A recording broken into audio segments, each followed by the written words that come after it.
Assalamualaikum warahmatullahi wabarakatuh. Hello everyone. Today we will presentation about a poster that we made before. So the topic of our presentation today is environmental health with the title A Healthy Home Builds a Strong Soul.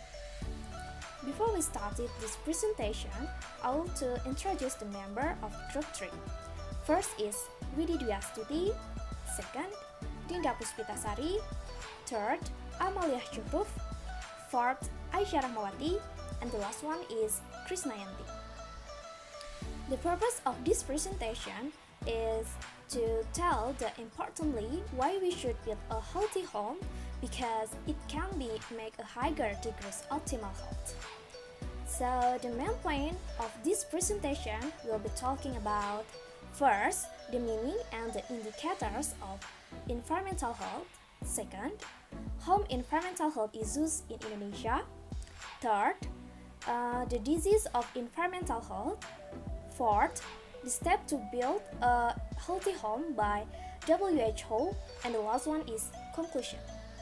So let's move to the first point, will present by Amaliah. Let's start with the definition and indicators of environmental health. According to H.L. Bloom theory, health status is influenced by environment, behavior, health services, and genetics. According to Law Number 23 of 1997, the environment is a unitary space with all objects, forces, conditions, and living things, including humans and their behavior, which affect the continuity of life and the welfare of humans and other living creatures. According to the World Health Organization, environmental health is an ecological balance that must be created between humans and their environment in order to ensure the health of humans. According to the Ministry of Health of the Republic of Indonesia in 2007, there are 6 indicators of environmental health, including healthy household, access to drinking water, distance from drinking water sources to final disposal site for waste, defecation facilities, floor area, and environmental control.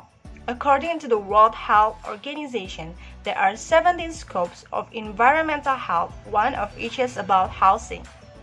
The next material will be presented by my friends.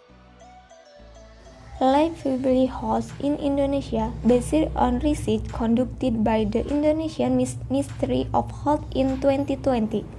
It avers that habitable houses are still below average 59.54%. This is one of the triggers for infectious disease. According to the regulation of the Minister of State for Public Housing of the Republic of Indonesia No. 2020 and 2008, cornering the minimum service standards in the field of public housing in the provincial and district city areas. Criteria for livable house is follow meet building safety requirements including 1. Substructure foundation, 2. Middle column and log structure beam, 3. infrastructure, ensure health including lighting, ventilation, and sanitation. Signs of an unhealthy home are when the house is too humid, 2. Ventilation and ducts are not cleaned, 3. The bedroom has poor ventilation, 4. Using the wrong household cleaner, 5. Not cleaning dust properly, 6. Not filling gutters, 7. The bedroom smells musty, 8. Wearing footwear at home, 9. Too much stuff, 10. Sleep in the bed. If the condition of the house is like that, it will result in disease that can interfere with health, including 1. Diarrhea. The first bad effect of dirty house is the emergency of diarrheal disease. The kitchen is one of the places in the house that has the most potential to cause disease. This is because cooking utensils and food in the kitchen are found with many bacteria such as E. coli, Salmonella, and Listeria. 2. Poisoning. The second bad effect of a dirty house is poisoning. Dirty houses are not only judged by their outward appearance but also from stored flaws such as refrigerators, especially if you still have expired food in the refrigerator. 3. Skin irritation. The third bad effect of a dirty house is skin irritation. A dirty house can cause itching and eczema. This is caused by dust adhering to the upholstery of furniture such as mattress, bed linen, and sofa fabric. 4. Respiratory allergies. The fourth bad effect of a dirty house is that it can cause respiratory allergies. A dirty and neglected house will definitely be filled with dust. This dust can appear in every corner of the house, which is very easily inhaled and touched by use. 5. The age of 6. Stress trigger. 7. Typhoid fever. And last, hepatitis A.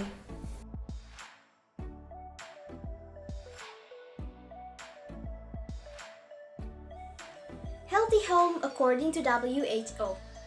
The first, a house must protect people from heat and rain, which serves as a resting place.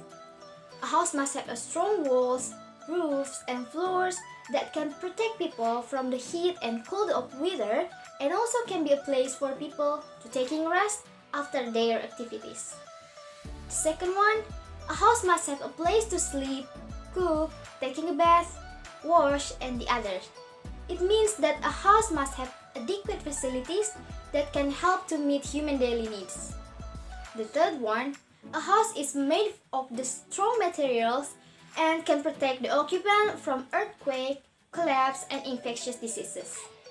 When you build a house, you have to pay attention to what materials are used in that building and also what kind of building structure you want to make. Make sure that house will be strong enough to withstand shocks, not easy to collapse, and also can protect you from the infectious diseases. And then, the house must free from hazardous building materials, such as asbestos, cadmium, lead, and the others. The next one is, the house can protect the occupant from the dangers of noises and can free from pollution. This is still related to the selection of building materials and building structures, where the house should be built with the materials that's sufficiently soundproof and can prevent the entry of the pollution into the house. And then, the last one is, a house should provide a sense of security and have a harmonious house environment. Apart from the physical aspect of the building, a house must also be a place that provides a sense of mental comfort to the owner. The house must provide a sense of security and comfort and have a harmonious environment around the house. So I'm going to conclude of this presentation that a healthy home environment is one way to improve the degree of a human health. According to WHO, there are several ways to build a healthy home environment that we can apply in our daily lives. If we can do this, we will avoid some kind of disease. And the last but not least, I want to say that let's start from now to take care of our home in order to create a healthy family and a comfortable environment. That's all.